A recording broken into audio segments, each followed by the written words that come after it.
yang bisa dia gitu loh. Padahal waktu itu yang bisa mirip di Sofyan itu. Iya, wacana boleh. Nah, wacana itu waktu itu aku dengar boleh. Nah, akhirnya kita putuskan dia bisa, nah kita bawa lah dia ke situ kan gitu.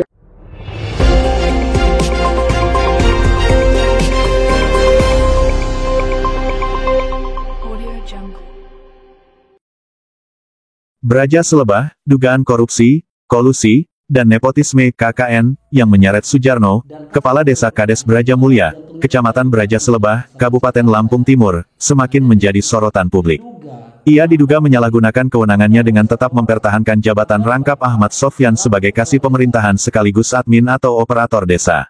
Kasus ini disinyalir bukan sekadar pelanggaran administratif, tetapi berpotensi merugikan keuangan negara akibat gaji ganda yang tidak sesuai aturan. Dugaan manipulasi dokumen administratif desa pun semakin menguat. Sopianto, yang kerap disapa Bung Fian selaku Ketua DPC PPWI Kabupaten Lampung Timur, menegaskan bahwa tindakan Kades Sujarno telah mengarah pada tindak pidana dan harus diusut secara hukum. Apa yang dilakukan oleh Kades Sujarno ini sudah masuk kategori tindak pidana. Ada unsur penyalahgunaan wewenang, penggajian ganda, dan dugaan manipulasi data. Aparat penegak hukum tidak boleh diam dan harus segera bertindak.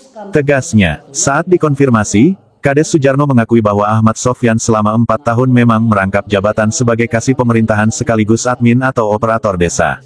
Namun, ia berdalih bahwa keputusan itu diambil karena SDM di desanya rendah dan tidak ada orang lain yang mampu mengoperasikan komputer di desa tersebut. Di desa ini, hanya Ahmad Sofyan yang bisa mengoperasikan komputer. Makanya, dia saya tugaskan juga sebagai operator desa agar administrasi tetap berjalan, ujar Sujarno. Yang bisa dia gitu loh. Padahal waktu itu yang bisa mirip di Sofyan itu. Iya, wacana boleh. Nah, wacana itu waktu itu aku dengar boleh. Nah, akhirnya kita putuskan dia bisa, nah kita bawa lah dia ke situ kan gitu. Jadi ini selama 4 tahun lebih Pak, dia menjabat double jabatan ini Pak.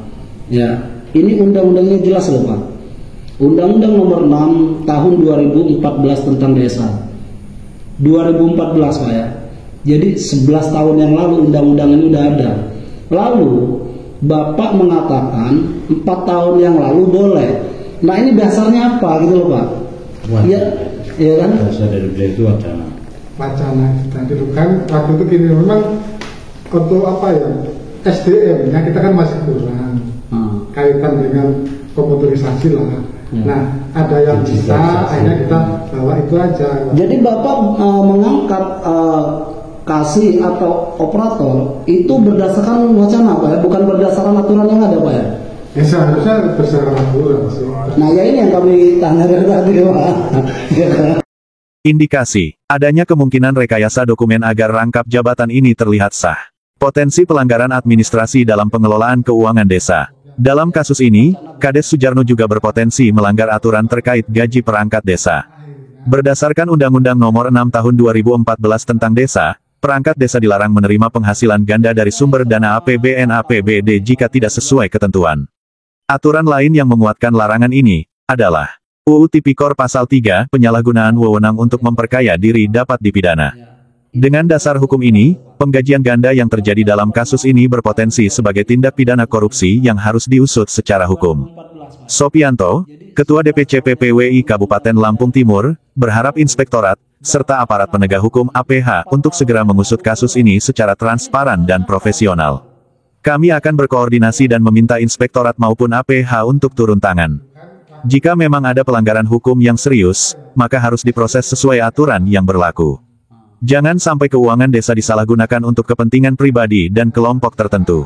Tegasnya, Sopianto juga menekankan bahwa penyelesaian kasus ini tidak cukup hanya dengan memberhentikan Ahmad Sofyan dari salah satu jabatan kasih pemerintahan maupun admin desa. Tindakan ini sudah terjadi selama bertahun-tahun, dan tidak bisa dibiarkan begitu saja.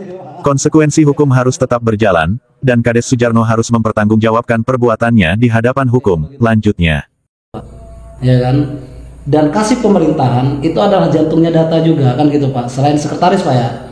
Nah jadi diduga kenapa dipegang oleh satu orang agar Bapak selaku kepala desa bisa menyetir data-data tersebut. Ini opini daripada masyarakat, Pak. Kita nggak bisa nyalain opini, Pak ya. Nah, jadi seperti yang Bapak katakan tadi boleh. Atas dasar apa, undang-undang apa, aturannya yang mana, Pak Kades? Yang memperbolehkan itu, Pak Kades? Admin berikut kawal. Iya, karena Bapak kan selaku kepala desa memutuskan segala sesuatunya berdasarkan aturan, kan begitu? Nah, aturannya yang mana, Pak? Jadi biar kami kan bisa menulis, Pak. Menurut Pak Kades boleh, aturannya bla bla bla bla, kan gitu, Pak? Kalau boleh dan enggaknya, biasanya kan kita dari dulu bahasa kami kan apa? Ada apa? Wacana boleh. Nah, waktu itu memang yang bisa dia, gitu loh. Waktu itu yang jadi yang bisa mereka di Sofyan. Iya, wacana boleh. Nah, wacana itu waktu itu aku dengar boleh. Nah, akhirnya kita putuskan karena dia bisa. Nah, kita bawalah dia ke situ kan. Jadi ini Kasus ini bukan hanya soal pelanggaran administratif, tetapi dugaan penyalahgunaan kekuasaan yang merugikan negara dan masyarakat desa. Jika dibiarkan, bukan tidak mungkin praktik serupa akan terjadi di desa-desa lain dengan dalih yang sama. Kini, semua mata tertuju pada aparat penegak hukum, apakah mereka berani menindak tegas dugaan pelanggaran ini atau justru membiarkannya berlalu tanpa keadilan. Tim, melaporkan dari Braja Selebah, Lampung Timur.